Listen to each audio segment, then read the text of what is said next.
This conference will now be recorded.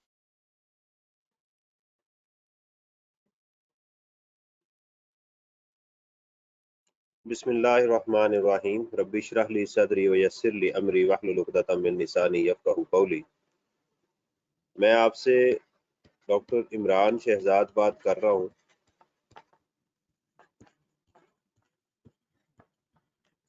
और इसके साथ साथ चार्टर्ड अकाउंटेंट भी हूँ। आज हम बात कर रहे हैं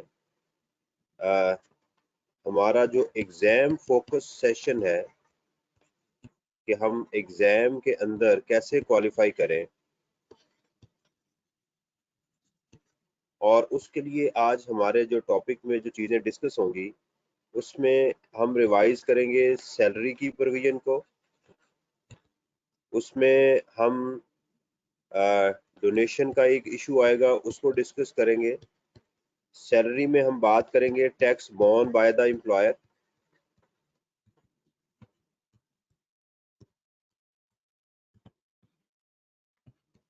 ठीक है। और इसके अंदर जो डिफरेंट पर्क्स हैं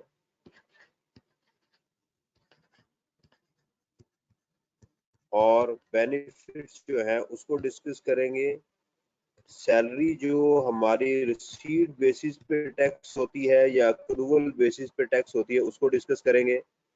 इसमें प्रोविडेंट फंड का इशू आएगा हमारे पास, उसको हम इंशाल्लाह डिस्कस करेंगे।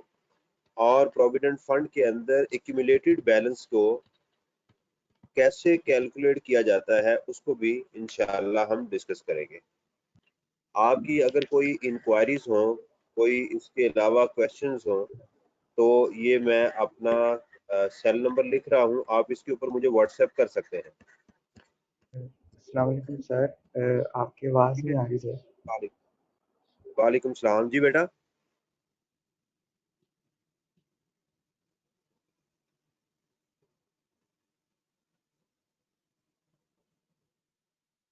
जी आप कुछ बता, आपकी कोई मुझे समझ नहीं आई आप क्या कह रहे हैं।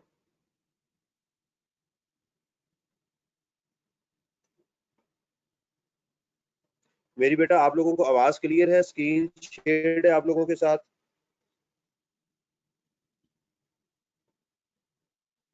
जी अच्छा, अब इसके लिए आपके साथ मैंने एक गूगल ड्राइव शेयर की है, उसका लिंक भी मैं आपको दे दूंगा और मैंने व्हाट्सएप ग्रुप में भी शेयर किया हुआ है। आपने ये करना है कि वहां से जो भी क्वेश्चन होगा इंशाल्लाह मैं कोशिश करूंगा कि पहले वो मैं वहां प्लेस कर दिया करूं। वो मैं आपको अपनी ड्राइव का जो मैं बता देता हूँ।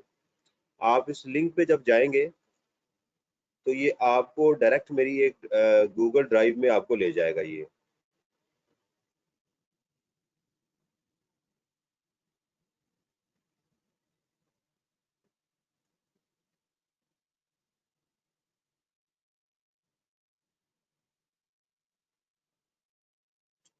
आप मैंने ये वाला फोल्डर आप लोगों के साथ शेयर किया हुआ है टैक्स प्रैक्टिसेस का। जैसे और इसमें देखिएगा क्लास टेस्ट या रिवीजन सेशन में आप चले जाएं तो आज का जैसे ये सेशन है वो मैंने क्वेश्चन चूज किया हुआ है, दिस वन, ठीक है। आपने इसको क्या करना है, डाउनलोड करना है।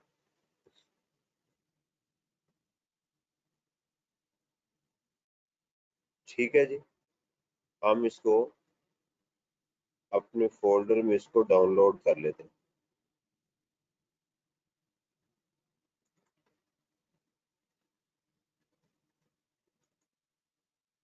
ये मैंने इसको यहाँ डाउनलोड कर लिया और इसके साथ ही मैंने इसका सॉल्यूशन भी अभी प्लेस कर दिया हुआ है, ठीक है। आप उसको भी डाउनलोड करके चेक कर सकते हैं या हम इसका जो सॉल्यूशन है उसको भी हम यहाँ पर डाउनलोड कर लेते हैं।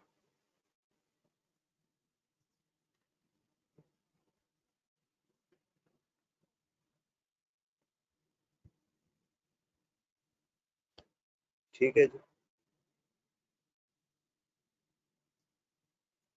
ये मैं इसको यहाँ पर भी ज़रा रीनेम कर दूं ताकि आपको इसको ढूंढने में आसानी हो।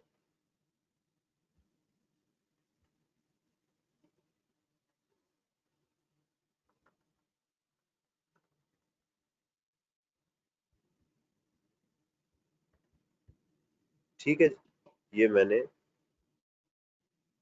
कर दिया आपके साथ। अच्छा, ये आपको मैं इंशाल्लाह फाइल जो है बाकी भी इसके साथ और भी कुछ मैंने डॉक्यूमेंट्स आपके साथ शेयर किए हैं। टैक्स रेट पड़ा हुआ है इसमें, सैलरी की समरी पड़ी हुई है इसके अंदर, बिजनेस इनकम के नोट्स आपके पास पड़े मैंने रखे हुए इधर, एथिक्स के, और समरी रखी हुई है बेसिक्स एंड एथिक्स की, जो आपको चीज़ें नज़र आ रही हैं। तो ये जो आपके नोट्स हैं, ये बैंक जो है ये बढ़ता जाएगा, और मैं कोशिश करूंगा कि इसके अंदर डेट वाइज चीज़ें जो है मैं प्लेस करूं, ताकि आपको उनको ढूंढने में आसानी हो। अच्छा जी, अभी हम इसमें जो हमारा क्वेश्चन है आज का, हम उसको ज़रा लेकर चलें, और उसके ऊपर जो क्या क्या चीज़ें थी, कैसे उसको किया गया, उसको हम चलते हैं। ठीक है,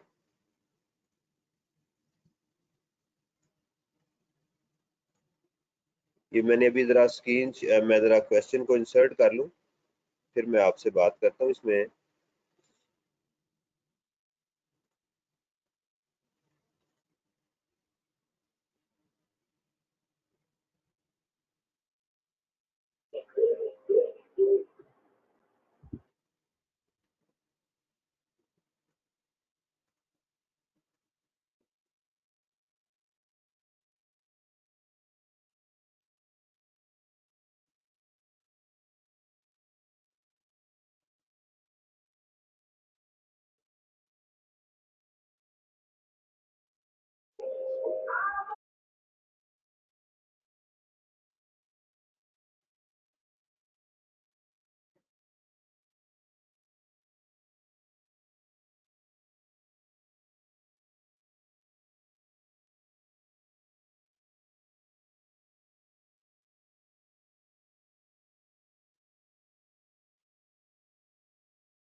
अच्छा जी, नहीं जी, हमारे पास दोबारा ज़रा प्लीज़ कंफर्म कीजिएगा कि ये क्वेश्चन आपके पास आपको नज़र आ रहा है,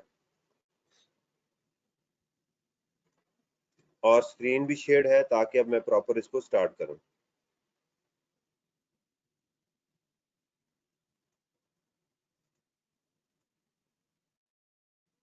जी, अब बताइएगा,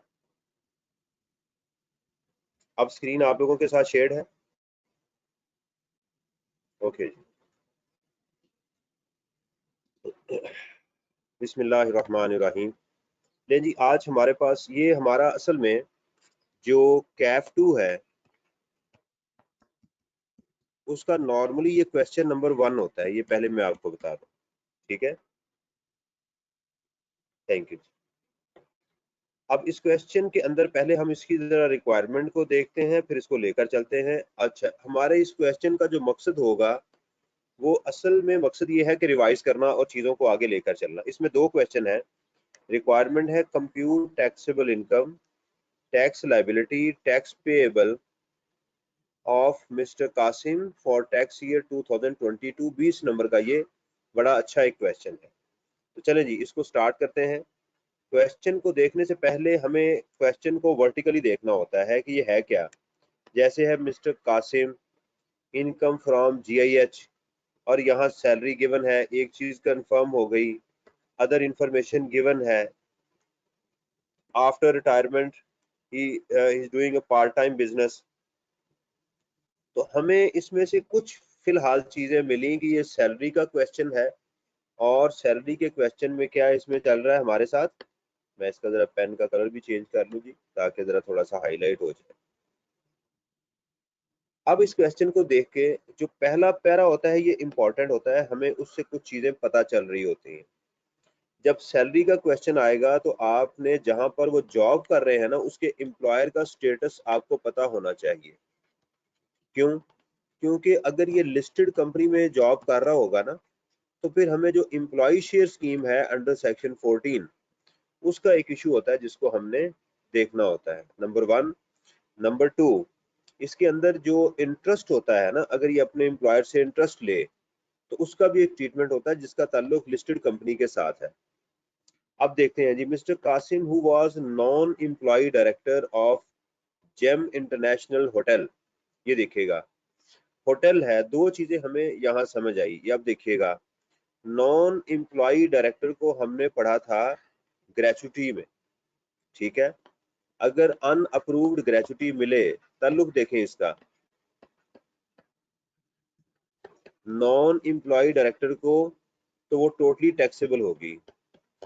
दूसरा हमने होटल का पढ़ा था कि अगर कोई एम्प्लॉय किसी होटल में काम करे और उसी होटल की सर्विसेज को भी ले, तो वो सर्विसेज उसकी क्या होंगी, एग्जेम्प्ट होंगी, फ्री ऑफ कॉस्ट या मार्जिनल, वो एग्जेम्प्ट होगी। तो इस लाइन देखें, इसका इम्पैक्ट क्वेश्चन में आना है या नहीं आना, ये बात की बात है, लेकिन फिलहाल हमें क्या करना है, इसको देखना है। Retired on 31st of April 2022।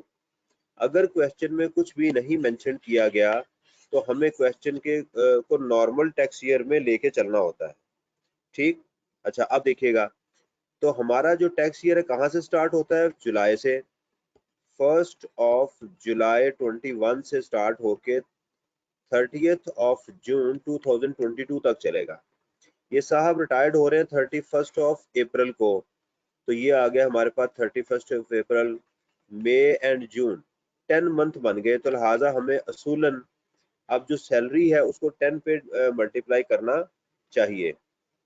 After completing 9 year of dedicated services, ये हमने कहीं नहीं पढ़ा कि कोई साहब जो है पिछले 9 साल काम कर रहे हैं, 10 साल काम कर रहे हैं, इससे नॉर्मली हमारे क्वेश्चन पे कोई फर्क नहीं पड़ता।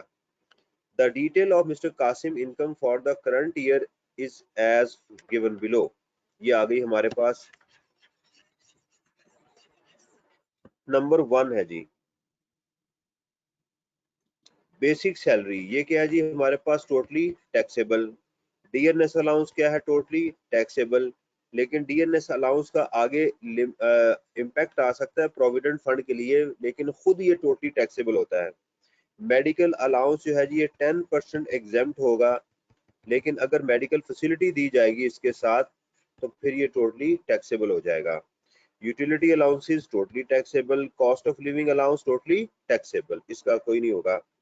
तो टोटली मंथली सैलरी आ गई। ये आपने लफ्ज ध्यान से देखना है कि ये एग्जाम में क्या है। आप कहते हैं सर अगर ऐसा हो कि क्वेश्चन में ये डेटा हमें एनुअल गिवन है तो फिर क्या करें, तो फिर हम ये करेंगे, अगर ये डेटा एनुअल होगा तो फिर हम इसको मल्टीप्लाई करेंगे 10/12 के साथ फिलहाल। उसके बाद बताया गया जी हमें market value of rent free accommodation provided. अगर अकोमोडेशन गिवन हो और उसकी साथ एनुअल वैल्यू भी गिवन हो तो हम क्या करते हैं कि हम बेसिक सैलरी का 45% of the basic salary, right, और जो उसकी वैल्यू है विच एवर इज हायर, हम ये अमाउंट उठा लेते हैं। एग्जाम में वो टैक्स होती है। अब जाहिर बात है कि ये जो हमारी सैलरी होगी ये 10 मंथ की होगी, तो हमें इसको भी क्या करना पड़ेगा, 10/12 करना पड़ेगा ताकि ये दोनों आपस में मैच कर जाए। ऐसा नहीं आपने एग्जाम में करना कि बेसिक सैलरी आपकी 10 मंथ की है और ये वैल्यू आपकी 12 मंथ की है, तो इसमें से विच एवरेज हायर आप लेने की कोशिश करें। चलें आगे चलें।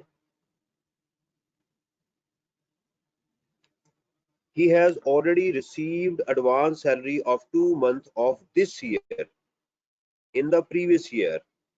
अब आगे देखिएगा, इससे क्या, अगर ये लाइन ना भी लिखी होती तो फिर क्या फर्क पड़ना था। Previously this amount was tax on receipt basis. ये साहब उसके ऊपर ऑलरेडी टैक्स पिछले साल पे कर चुके हुए हैं, ठीक है। अब देखिएगा कि ये वाली जो अमाउंट है आपको बताया जा रहा है कि ये 1 महीने की है ना, ये 2 माह की सैलरी। अब जरा इसको थोड़ा सा अंडरस्टैंड करिएगा। सैलरी जो है वो रिसीट बेसिस पे टैक्स होती है।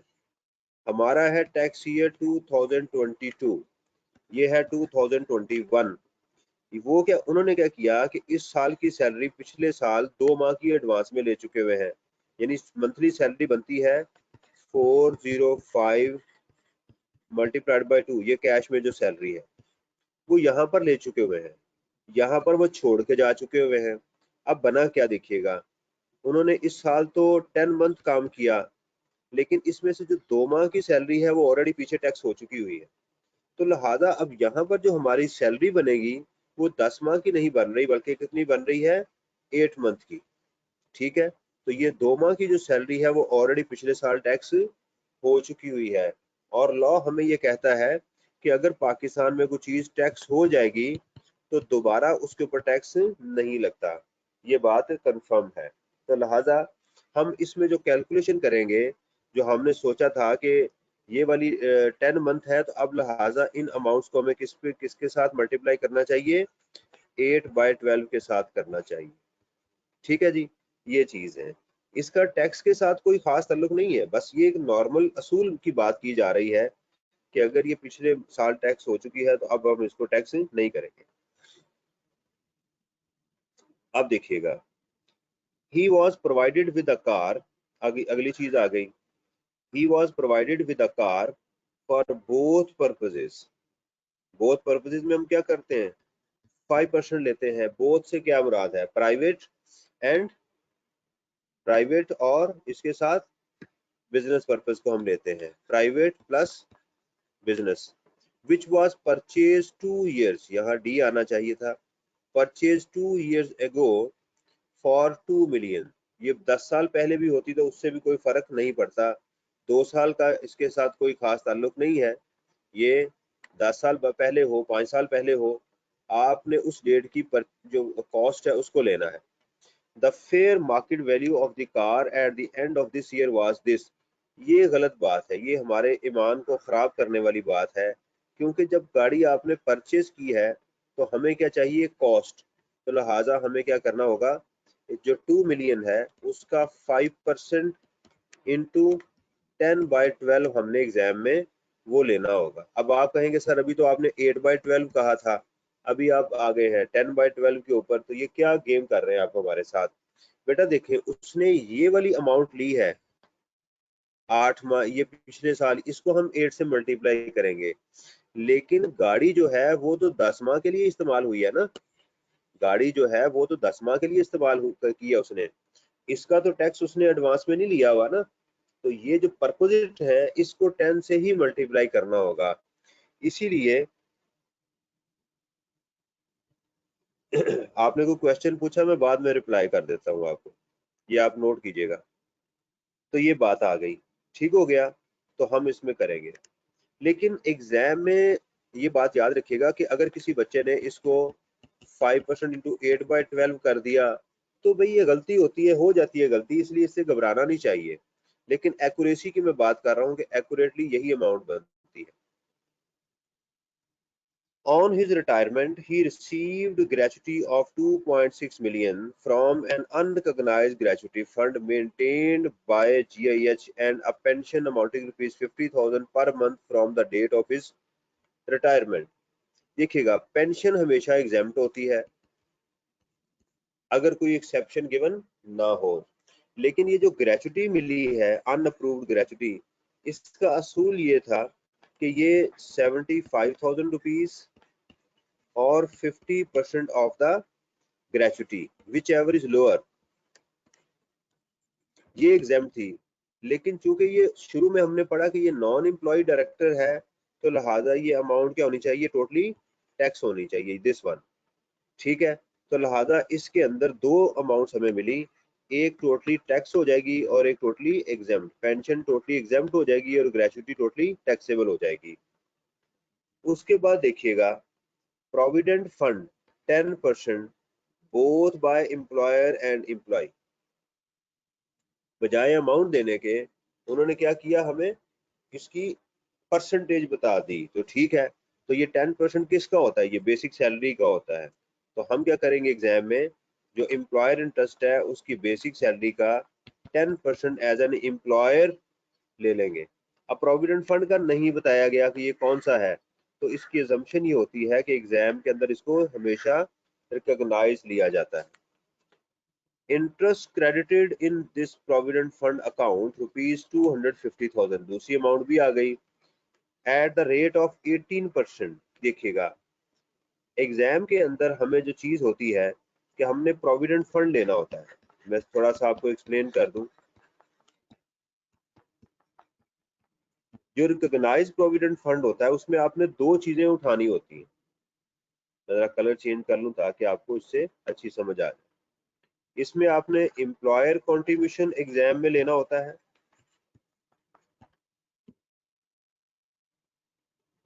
मैं जरा व्यू भी इसका लाइनें लगा दूंगा। एम्प्लॉयर्स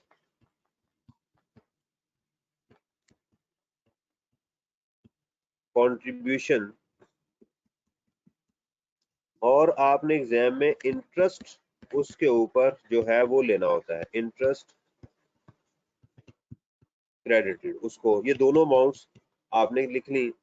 फिर आपने इसमें ये करना होता है, आपने एग्जाम में ये कलर नहीं यूज करने, मैं सिर्फ समझाने के लिए कर रहा हूँ। आप एग्जाम में लिखेंगे 10% ऑफ द जो भी बेसिक सैलरी है प्लस डियरनेस अलाउंस, वो अमाउंट आप लिखेंगे और लिखेंगे 150,000। इनमें से जो लोअर अमाउंट होगी वो आप माइनस कर देंगे। नेगेटिव अमाउंट यहाँ नहीं आनी चाहिए, अगर पॉजिटिव है तो यहाँ लिख दें। इसी तरह जो इंटरेस्ट क्रेडिटेड है वहां आप क्या लिखेंगे, 1/3 of the basic salary plus dearness allowance. ठीक है, वो आप लिख लें एग्जाम में। और 16% of the accumulated balance which ever is lower. यहाँ हायर भी जो है वो एग्जामिनर ने ली हुई है, आप वो अमाउंट ले सकते हैं। ठीक है, तो हायर ले लें चलें, जो करंट उसने दिया हुआ है वो आपने यहाँ से, अगर यहाँ याद रखिएगा नेगेटिव अमाउंट नहीं लिखनी। अब जरा यहाँ पर एक और चीज मैं आपसे डिस्कस करने लगा, वो क्या है, वो ये है कि ये बाज औकात, ये देखिएगा ये जो है ना 1/3 ये लॉ में लिखा हुआ है, 16% लॉ में लिखा हुआ है, ये आपको क्वेश्चन में नहीं मिलेगा। ये 10% लॉ में लिखा हुआ है, ये आपको एग्जाम में नहीं मिलेगा। ये जो अमाउंट है वो 10% अलग चीज है। इस तरह ये वैल्यूज आपको एग्जाम में मिल जाएंगी। ये कहाँ लिखा हुआ है, ये भी लॉ में लिखा हुआ है। ठीक है, ये आपको एग्जाम में मिल जाएंगी। अच्छा, अब देखिएगा जी जो एक्यूमुलेटेड बैलेंस है उसका क्या तरीकेकार है। अगर आपको इंटरेस्ट की परसेंटेज दे दी जाए कि ये रेट ऑफ इंटरेस्ट क्या था, तो उसका तरीकेकार ये होता है कि आप एक्यूमुलेटेड बैलेंस कैसे कैलकुलेट करेंगे कि ये जो इंटरेस्ट की अमाउंट है उसको इस परसेंटेज पे डिवाइड कर दें। जैसे हमारे क्वेश्चन में 18% है, तो 18% से क्या मुराद होती है, 0.18। तो आप इसको डिवाइड कर दें 0.18 के ऊपर, तो ये एक्यूमुलेटेड बैलेंस ये आपका बन जाएगा। तो ये अमाउंट आ जाएगी। इनमें से जो लोअर है आप कैलकुलेट कर लें। ठीक है, अगर आप इसका स्क्रीनशॉट लेना चाहें तो स्क्रीनशॉट ले लें। काम आपने ऐसे ही करना है जिन स्टेप्स के ऊपर मैंने आपको कहा है।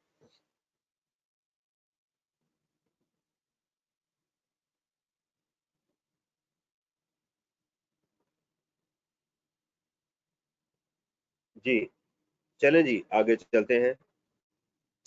अच्छा जी, अब आ गया हमारे पास नेक्स्ट।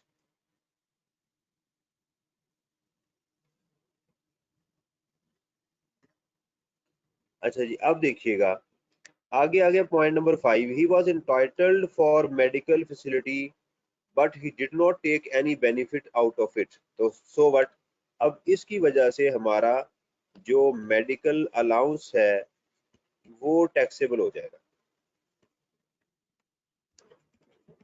वो क्या होगा, टोटली टैक्स हो जाएगा। Point number 6, he was also purchased furniture from his employer for rupees 200,000 having market value of 250,000। ये देखिएगा 2.5 लाख की चीज कितने में मिल गई उसको, 2 लाख रुपए में। कितना फायदा हुआ, 50,000 रुपए का। तो ये हमें होना है, टोटली टैक्सेबल होगा सैलरी के अंदर। आ गया जी point number 7, tax on his salary was borne by the employer. इसकी कभी वैल्यू आपको एग्जाम में गिवन नहीं होगी। अगर हाँ, अगर इसकी वैल्यू गिवन हो कि टैक्स और आगे अमाउंट गिवन हो यहाँ पे, तो फिर तो क्वेश्चन आसान होता है। वो जो भी अमाउंट होगी, अगर आपको एग्जाम में अमाउंट गिवन हो तो आप उसको सैलरी में ऐड कर देंगे और दूसरी जगह जाके उसको टैक्स लाइबिलिटी में से लेस कर देंगे। ये दो ट्रीटमेंट होंगे इसके, ये याद रखिएगा। लेकिन अगर अमाउंट ना गिवन हो और लिखा हो तो फिर इसकी वर्किंग की जाती है। वो भी मैं आपको समझाऊंगा कि ये working tax borne by the employer कैसे करनी है। Donation paid to an institution which is listed under clause 61 of the second schedule. देखिए अगर डोनेशन पेड हो और ना बताया जाए कि ये कैसे पे हुई है, तो ये अज्यूम करेंगे कि ये डोनेशन जो है ये बैंकिंग चैनल के थ्रू पे हुई है।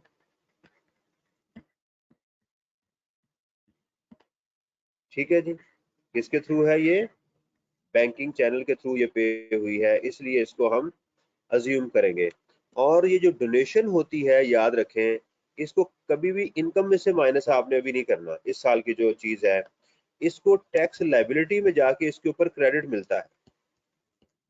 दोबारा सुनिएगा, डोनेशन का ताल्लुक किसके साथ है? आपकी टैक्स लायबिलिटी में से ये लेस होगी, आपको इसमें से क्रेडिट मिलेगा, आपने इसको इनकम में से माइनस नहीं करना और ज़कात को टैक्स में से माइनस नहीं करना। आगे चलें। 2 years ago, he received 5,000 shares under employee share scheme from the current company.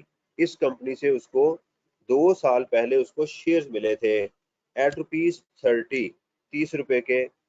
When the market value of the share was 50, these shares were under restriction. लेकिन उस वक्त रिस्ट्रिक्शन लगी हुई थी, and now restrictions were withdrawn by the company when the fair market value of the share was 45। अब सुनिएगा, employ share scheme में आज है हमारे पास टैक्स ईयर 2022, इससे पिछला आ गया 2021, इससे पिछला आ गया 2020। इस साल हमें शेयर मिले थे, लेकिन उसके ऊपर रिस्ट्रिक्शन लगी हुई थी, लिहाजा यहाँ तो कोई ट्रीटमेंट नहीं है।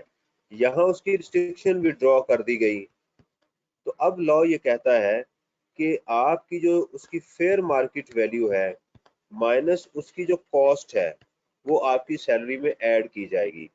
देखिएगा, अब सुनिएगा, अब मैं थोड़ा सा चेंज करता हूँ।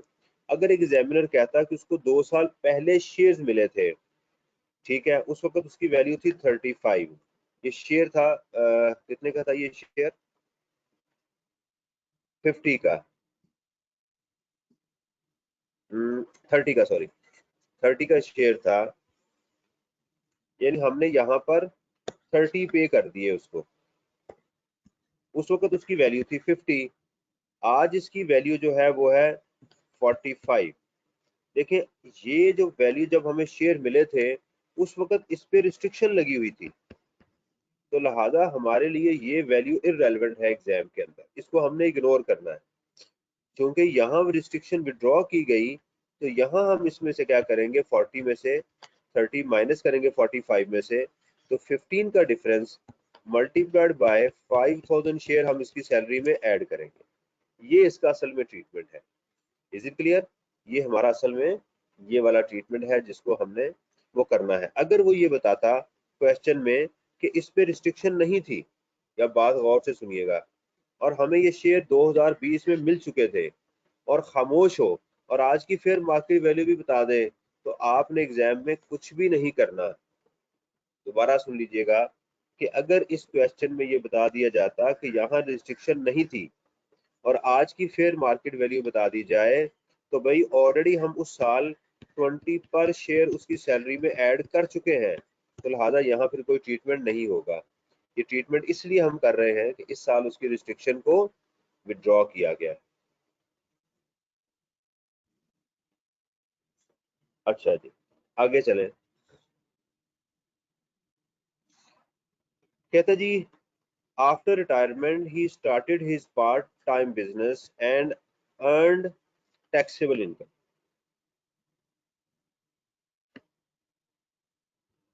of 808 million. Tax deducted from his cell phone was 25,000. Tax collected with electricity bill 35,000. Other than tax deducted from his salary. तो भाई इसका हमें अमाउंट गिवन नहीं है, तो वो कहाँ से आएगी? Tax borne by the employer, वो अमाउंट हमारी होगी जो माइनस होगी। तो 3 इसमें से एडवांस टैक्स हैं, 1, 2 और 3, और ये वाली जो अमाउंट है ये हमारी बिजनेस इनकम आ गई। ठीक है, his last 3 years average rate of tax was 10%। तो इसकी ये कंफ्यूजिंग है लाइन, इसका हमारे साथ कोई ताल्लुक नहीं है। कुछ इन्फॉर्मेशन आपको ऐसी दी जाती है जिसका क्वेश्चन के साथ बाज का ताल्लुक नहीं होता। तो इस जगह पर, क्योंकि ये तो आनी थी गोल्डन हैंडशेक के लिए, तो वो हमारे पास है नहीं, तो ऐसे ही जो है ना आपको कंफ्यूज करने के लिए लाइन दी गई।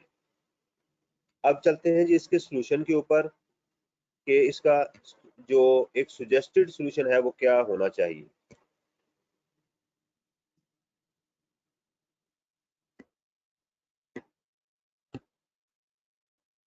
ये देखिएगा, सबसे पहले आपने उसका नाम लिखा, रेजिडेंट, इंडिविजुअल और टैक्स ईयर, ये पहले आपने हेडिंग दे ली एग्जाम में।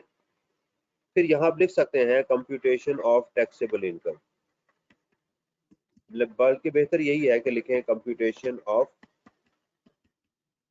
Taxable income. अब आइएगा जी सैलरी इनकम, तो सैलरी हमारे पास आ गई, तो इसको हमने क्या किया, टोटली टैक्सेबल है, मल्टीप्लाइड बाय 8। ये देखिएगा, यहाँ आपने रुपीज लाजमी लिखने हैं, ऐसे लिख लें या एग्जाम में RS के साथ फुल स्टॉप लगा दें। ये अमाउंट आ गई। देखें ये वाली जो अमाउंट थी ये एग्जाम में गिवन नहीं थी, तो हमने इसकी वर्किंग शो कर दी। तो वो तमाम अमाउंट्स जिनकी वर्किंग ना गिवन हो, अमाउंट आप लिख रहे हैं तो उसकी वर्किंग शो करनी है। DNS allowance totally taxable, medical allowance totally taxable, utility allowances totally taxable, cost of living allowance totally taxable. Accommodation पे आ जाए, accommodation is the 45% of the basic salary, और उसकी जो रेंटल वैल्यू है विच एवर इज हायर, तो higher हमने यहाँ पर लिख दी। कार है जी हमारे पास 5% ऑफ द वैल्यू इंटू 10/12, तो ये हमारे पास वैल्यू ये भी आ गई। Gratuity fund is totally taxable, ये यहाँ लिखने की जरूरत नहीं है क्योंकि ये डायरेक्ट वैल्यू गिवन थी। पेंशन है जी 1 लाख रुपया, हमारी टोटली एग्जाम्प्ट होगी, ये एग्जाम में लिखनी है क्योंकि वो कहता है कि show all relevant exclusion and exemptions. Provident fund के ऊपर आ जाए, एम्प्लॉयर कंट्रीब्यूशन, उसने कहा था जी 10% है किसका, बेसिक सैलरी का, वो हमने लिख लिया 150,000 और 10% ऑफ दिस। अच्छा, इसके अंदर भी एक दफा एग्जामिनर ने ये किया हुआ है, तो उसने कहा ये 150 की जो वैल्यू है ना ये एनुअल है, ये भी मैं आपको बता दूं। वो कहता है कि इसको भी आप 10/12 करें, या जो आपकी बेसिक सैलरी है, क्योंकि आपकी ये बेसिक सैलरी जो है ये 8 माह की है ना, तो सॉरी उसको क्या कहता है वो 8/12 करें। तो ये आंसर क्या आ जाएगा, ये एक दफा आपको एग्जाम में मिलेगा कि उसने इसकी वैल्यू को भी प्रोपोर्शनेट किया हुआ है, इंटू 8/12, तो ये आ जाएगा जी 1 लाख रुपया। ठीक है, तो बहरहाल मैंने बता दिया आपको, मैंने वैसे 150,000 ही माइनस किया, यहाँ से माइनस के लिए आपने ब्रैकेट लगानी है, तो ये हमारे पास आंसर आ जाएगा। उसके बाद है जी इंटरेस्ट क्रेडिटेड, ये क्वेश्चन में गिवन था, तो आ गया 1/3 of the basic salary plus dearness allowance. ये देखिएगा, ये जो अमाउंट है ये सिर्फ बेसिक सैलरी नहीं है, ये बेसिक सैलरी और डियरनेस अलाउंस है, ये वाली अमाउंट। ठीक है, तो बेहतर यही है कि एग्जाम में आप इसको एज इट इज यहाँ पर लिखें। यहाँ पर आप लिखें 2240, बेशक यहाँ के लिख दें, वर्किंग में आप के लिख सकते हैं, कोई मसला नहीं है, के मीन थाउजेंड्स, लेकिन यहाँ कभी नहीं लिखना आपने। ये जी जरा मेरा सिस्टम रिस्टार्ट हो गया।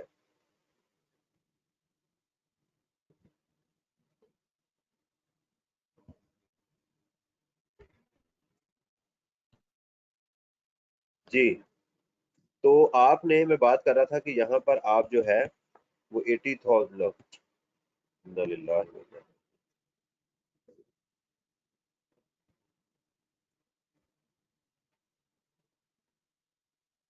वो कह रहा है जी के ना लिखे चले।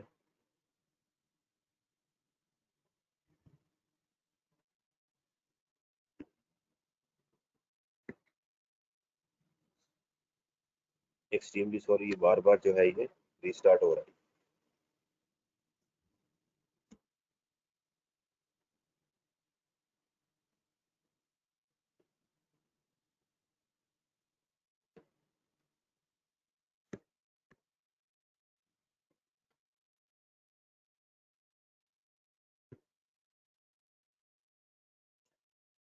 जरा वेट कीजिएगा, जरा सिस्टम सिस्टम मेरा जरा ये एप्लीकेशन रीस्टार्ट हो रही है।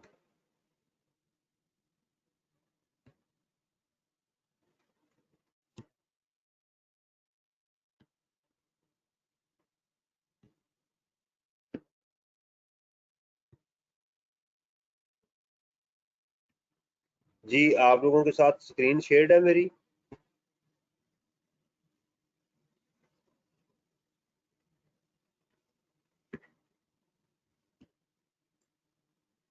अच्छा जी, तो ये हम बात कर रहे थे कि ये हमारे पास आ गया। अब इंटरेस्ट का आ जाएगा, वो था 16% ऑफ एक्यूमुलेटेड बैलेंस। तो एक्यूमुलेटेड बैलेंस कैसे आया कि ये जो इंटरेस्ट था उसको हमने 18% से डिवाइड किया तो ये अमाउंट आ गई। ठीक है, उसका फिर 16% डिवाइड करने के बाद ये आ गया एक्यूमुलेटेड बैलेंस। तो इनमें से जो हायर अमाउंट थी आप वो भी ले सकते हैं, मैंने आपको बताया। ये माजरत, मेरा सिस्टम बार बार जो है ये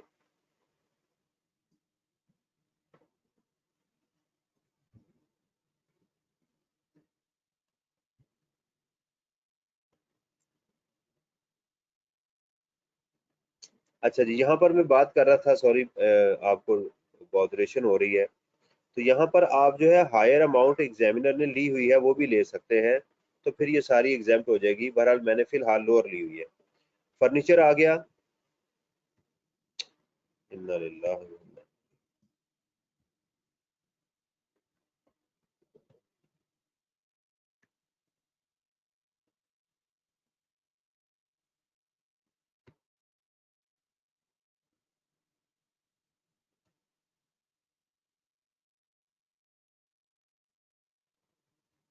हाय हाय। अच्छा जी, अच्छा जी, इम्प्लॉय शेयर स्कीम आ गया हमारे पास 15। ये मैं आपको बता चुका हूँ कि ये कैसे था। 45 माइनस 30, इसको मल्टीप्लाई करेंगे 5000 के साथ, ये हमारे पास आ गया। Taxable salary without tax borne by the employer, हम यहाँ तक पहुँच गए। और यहाँ हमने किया add tax borne by the employer working one. अब इस अमाउंट को आपने जहन में रखना है कि इस अमाउंट के साथ हमने क्या करना है, वर्किंग बनानी है। तो जब हम वर्किंग बनाएंगे तो एग्जाम के अंदर हमने क्या करना है, इस अमाउंट को जो मैंने अभी हाईलाइट की थी उसको आपने कोई 5 या 6 दफा एग्जाम में उस सेम अमाउंट को लिख लेना।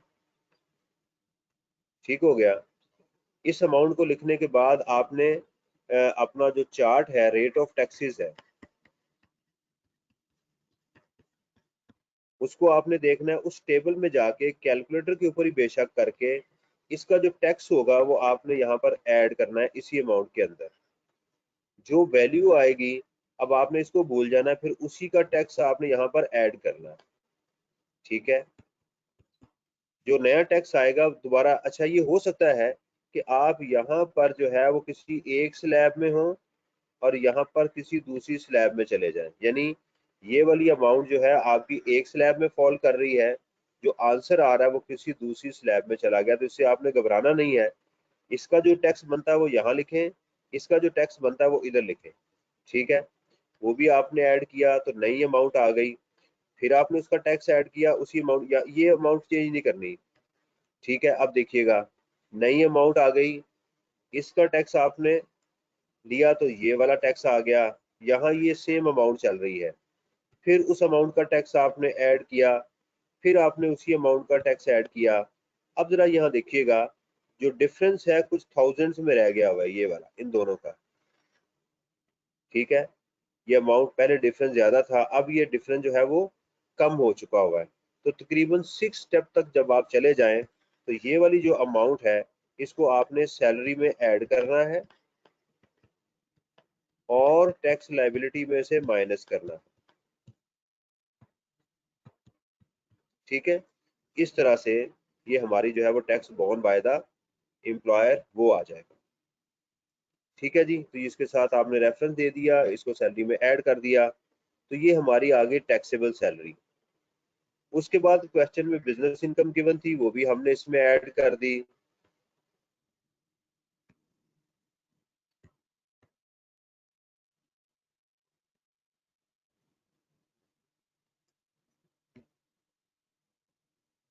उफ, अच्छा जी, तो हमारे पास ये टैक्सेबल इनकम आ गई। अब टैक्सेबल इनकम में हमने टैक्स कैलकुलेट किया, पहले देखेंगे सैलरीड है या नॉन सैलरीड है। तो उसका तरीकेकार क्या है कि आप जो है वो यहाँ पर जो टैक्सेबल सैलरी है उसको डिवाइड करेंगे टैक्सेबल इनकम के ऊपर।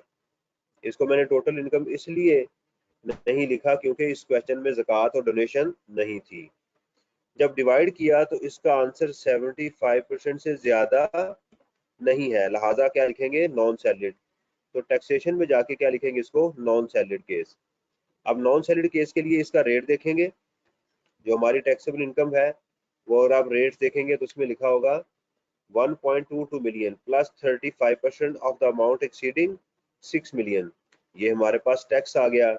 अब इसमें क्या था, डोनेशन थी हमारे पास, वो हमने उसका रिबेट लेना था। उसका तरीकेकार क्या है कि आपकी जो डोनेशन है वो आपकी टैक्सेबल इनकम पे डिवाइड करेंगे और इसको मल्टीप्लाई करेंगे डोनेशन के साथ। ये फॉर्मूला मैंने लिखा, ये एग्जाम में लिखने की जरूरत नहीं है। Tax divided by taxable income multiplied by donation, ये देखिएगा। तो tax divided by taxable income, ये टैक्स आ गया और ये उसकी टैक्सेबल इनकम आ गई। मल्टीप्लाई करना है आपने डोनेशन के साथ। ये वही डोनेशन होनी चाहिए जो बैंक के थ्रू आपने पे की है। अगर आपने एक से ज्यादा बैंक्स में पे की है तो उनको ऐड कर लें। अब ये, लेकिन एक चीज आपने जहन में रखनी है कि इंडिविजुअल के लिए ये अमाउंट इसके 30% से ज्यादा ना हो। अगर ज्यादा होगी तो फिर 30% वाली अमाउंट लिखेंगे। अब नजर आ रहा है कि ये 16 मिलियन है, अगर आप इसका 30% लेंगे तो तकरीबन 30-32 लाख के करीब हो जाएगा, तो लिहाजा ये ठीक है। तो आंसर हमने लिया, ये आ गया। हमने इसमें से माइनस किया तो इसको हम कहेंगे टैक्स लायबिलिटी। टैक्स लायबिलिटी हम कहेंगे इसे। उसमें आ गया हमारे पास फिर एडवांस टैक्स, और एडवांस टैक्स में हमारा ये क्वेश्चन में गिवन था, ये भी क्वेश्चन में गिवन था। ये वर्किंग हमने की थी, तो यहाँ हम वर्किंग का रेफरेंस लिखेंगे तो ये आ जाएगा टैक्स पेएबल। तो टैक्स पेएबल के साथ आप लिख दिया करें विद रिटर्न, यानी हम जो टैक्स रिटर्न जमा करवाएंगे उसके साथ ये टैक्स पे करेंगे। तो ये था जी हमारा आज का क्वेश्चन, जिसके अंदर हमने काफ़ी चीज़ों को डिस्कस किया। Tax borne by the employer को डिस्कस किया, इन तमाम चीज़ों को। अब आपका कोई क्वेश्चन है तो आप मेरे से पूछ सकते हैं। This conference will now be recorded.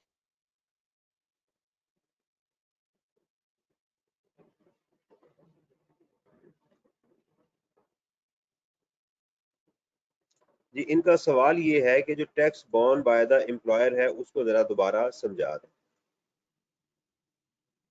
ठीक है जी, तो ज़रा हम उसको देखते हैं।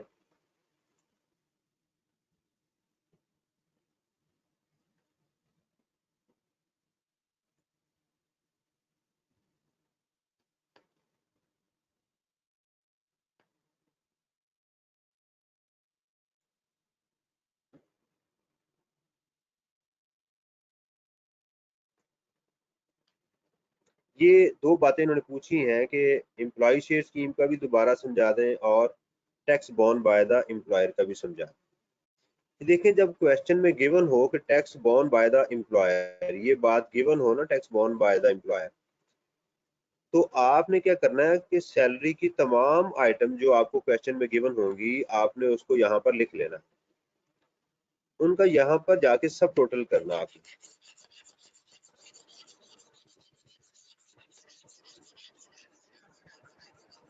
ठीक है, जब आपने यहाँ सब टोटल कर लिया, अब इस अमाउंट को क्या करना है, आपने किसी जगह पर 5 टाइम्स या 6 टाइम लिख लेना है वर्किंग में।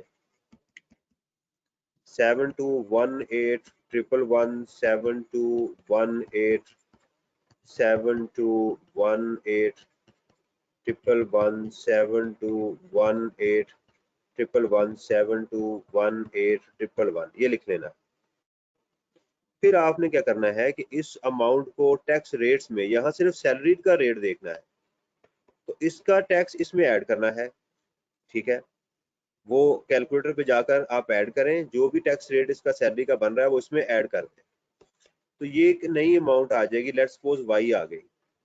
फिर आपने इस y अमाउंट का टैक्स क्या करना है, यहाँ पर लिखना है। लेट्स सपोज वो x आ गई, k आ गई, फिर आपने एक नई अमाउंट लिखनी है, यहाँ एक नई अमाउंट आ गई, फिर आपने उस अमाउंट का टैक्स यहाँ फिर ऐड करना है। लेट्स सपोज वो n आ गया, फिर जो अमाउंट आपके पास यहाँ पर आएगी, जाहिर बात है डिफरेंट आएगी, वो ऐड करें, इसी तरह चलते जाएं। जहां पर ये डिफरेंस कम हो जाए इन अमाउंट्स का, पिछली अमाउंट और नेक्स्ट अमाउंट, लेट्स सपोज आपकी p है, तो ये हमारा आंसर होगा। वो जो आंसर होगा वो आपने यहाँ इसमें ऐड करना है और लिखना एग्जाम में tax borne by the employer, वो आप ऐड करेंगे और आपकी टैक्सेबल सैलरी आ जाएगी। और फिर इसी अमाउंट को जाके आप नीचे टैक्स लायबिलिटी में से लेस भी करेंगे, ये देखिए, तो इसका डबल ट्रीटमेंट होगा। ये बात मैंने बताई। दूसरा आपने पूछा एम्प्लॉय शेयर स्कीम का, ये देखिएगा, एम्प्लॉय शेयर स्कीम के अंदर एक होता है आपका ऑप्शन का मिलना या शेयर्स का मिल जाना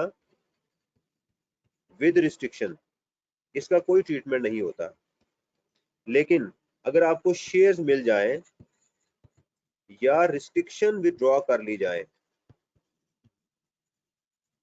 तो फिर उसका तरीकेकार ये होता है कि आप उस दिन की फेयर मार्केट वैल्यू, जिस दिन शेयर्स मिले या रिस्ट्रिक्शन उठा ली गई, इसमें से माइनस करनी है आपने उसकी कॉस्ट, तो ये आपकी सैलरी में टोटली टैक्सेबल होगा। अब इस क्वेश्चन के अंदर हमें जब शेयर्स मिले थे उस वक्त उसकी फेयर मार्केट वैल्यू थी 50, हमने इसकी पेमेंट की थी 30 की, लेकिन चूंकि शेयर रिस्ट्रिक्टेड थे तो लिहाजा हमने पिछले साल इसका कोई ट्रीटमेंट नहीं किया।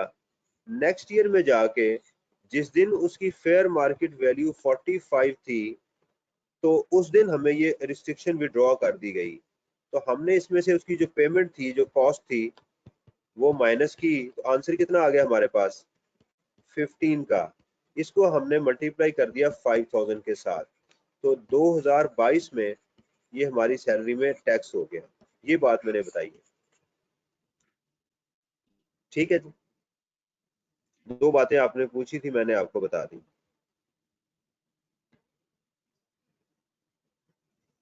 जी ठीक है जी। तो अल्लाह ताला आपको खुश रखे, तैयारी करें अपनी, और बाकी दुआओं में याद रखिएगा। अल्लाह ताला आपको और हमारा हामी और नासिर हो। अस्सलाम वालेकुम वरहमतुल्लाहि वबरकातुहू।